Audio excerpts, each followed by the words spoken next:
Hello மக்களே, welcome back to my channel. எல்லோரும் எப்படி இருக்கீங்க? இன்றைக்கி நம்ம சேனலில் அவல் பாயசம் எப்படி செய்யலான்னு பார்த்துடலாம். அதுக்கு தேவையான பொருட்கள்: 1/2 லிட்டர் பாலை நல்லா காய்ச்சி எடுத்து வச்சுருக்கேன், 1 கப் அவல், அப்புறம் நம்மளுக்கு தேவையான அளவு கோகோனட்டும் ரைசின்ஸும். தேங்காய்க்கு பதிலாக நம்ம முந்திரி கூட ஆட் பண்ணிக்கலாம்.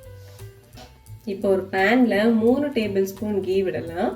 கீ விட்டு அதில் எடுத்து வச்சுருக்க கோகோனட்டும் ரைசின்ஸையும் நல்லா சாட்டே பண்ணிவிட்டு அதை தனியாக எடுத்து வச்சிடலாம். இதே கீழே தான் நம்ம அவல் போட்டு வறுக்க போகிறோம். ஸோ அதனால தான் நம்ம 3 ஸ்பூன் ஆட் பண்ணியிருக்கோம். தேங்காய் கலர் சேஞ்ச் ஆன உடனே தனியாக அதை எடுத்து வச்சிடலாம். இதுக்கப்புறம் நம்ம எடுத்து வச்சுருக்க பிளாக் ரைசின்ஸ், என்கிட்ட ஸ்டாக்கில் பிளாக் ரைசின்ஸ் தான் இருந்துச்சு, ஸோ அதனால் நான் அதை யூஸ் பண்ணியிருக்கேன். நீங்கள் நார்மல் ரைசின்ஸ் கூட யூஸ் பண்ணிக்கலாம். ரைசின்ஸ் போட்ட உடனே அது புஷ்ஷுன்னு உப்பி வந்துடும். உடனே எடுத்துடணும், இல்லைன்னா கரிஞ்சு போயிடும். சிம்ல வச்சே பண்ணுங்க. இதுக்கப்புறம் அவல் எடுத்து வச்சிருக்க 1 கப் அவலை போட்டு நல்லா ரோஸ்ட் பண்ணிக்கலாம். அதை நல்லா வறுத்தெடுக்கணும். வறுத்தெடுத்துடலாமா?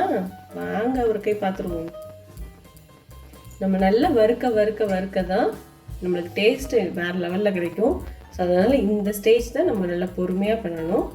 அது நல்லா வறுத்ததுக்கப்புறம் ஒரு ஸ்மெல் வரும். அந்த ஸ்மெல் வந்ததுக்கு அப்புறம் தான் நம்ம பால் ஊற்றணும். எவ்வளோக்கு எவ்வளோ வறுக்கிறோமோ அவ்வளோக்கு அவ்வளோ டேஸ்ட் நல்லா இருக்கும். ப்ளஸ் குயிக்காக அந்த பாலை அந்த அவல் வந்து அப்சர்வ் பண்ணிக்கும். ஏன்னா அது காஞ்சு போய் இருக்குல்ல, தண்ணி ஊற்றுனோம்னா உடனே பிடிச்சிக்கும். ஸோ அதனால இந்த வறுக்கிறதுல தான் இருக்குது இந்த டேஸ்ட்டே. இந்த பால்லே அவல் நல்லா வேகட்டும். வெந்ததுக்கப்புறம் நம்ம எடுத்து வச்சிருக்க ஜாகரி சிரப்பு ஊற்றிக்கலாம். நான் மீன்வைல் இன்னொரு ஸ்டவ்வில் ஜாகரி சிரப் ரெடி பண்ணிகிட்டு இருக்கேன். கொஞ்சமாக வெல்லம் எடுத்து அதை லைட்டாக தண்ணி ஊற்றி அது நல்லா மெல்ட் ஆனாலே போதும். ஸோ அதை வடிகட்டி நம்ம வெந்த அவலில் ஊற்றிடலாம்.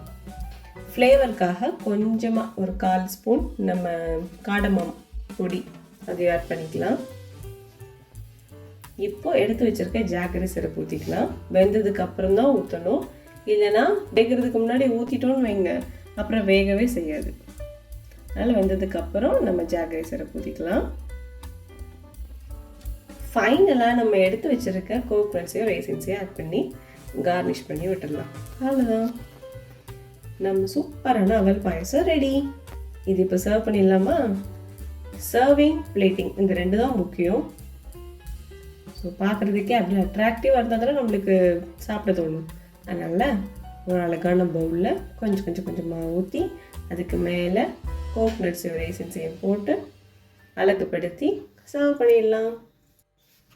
எண்டு கார்டு போட்டுடலாமா? இந்த வீடியோ உங்களுக்கு பிடிச்சிருந்ததுன்னா லைக் பண்ணுங்கள், ஷேர் பண்ணுங்கள், கமெண்ட் பண்ணுங்கள். மறக்காமல் நம்ம சேனலை சப்ஸ்கிரைப் பண்ணுங்கள். தேங்க்ஸ் ஃபார் வாட்சிங். பாய்.